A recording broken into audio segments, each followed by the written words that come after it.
ጊዜሽ ሲደርስ ሁሉ ነገርሽ ያምርበታል።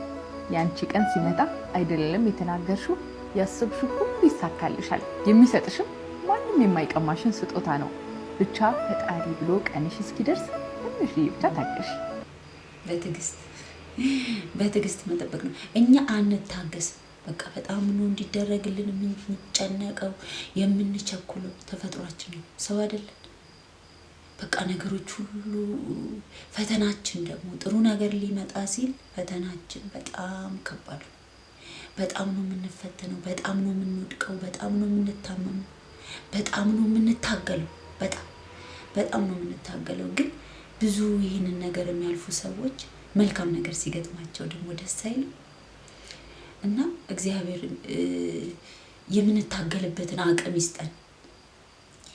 የምንታገልበትን አቅም ማግኘትና መጠበቅ፣ ታግሶ መቆየት የመሰለን ነገር የለም።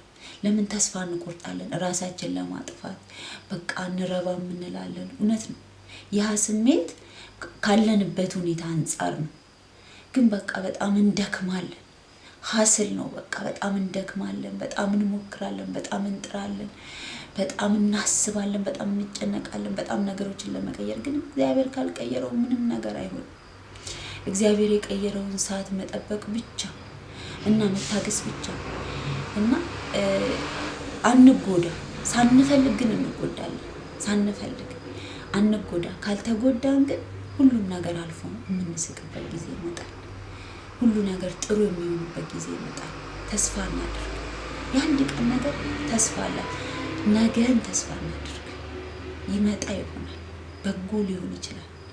ይህ ሁሉ የምናሳልፈው ነገር ሁሉ አልፎ በጎ ሊሆንልን ይችላል። እግዚአብሔር ያውቃል እንበል አይደል? እግዚአብሔር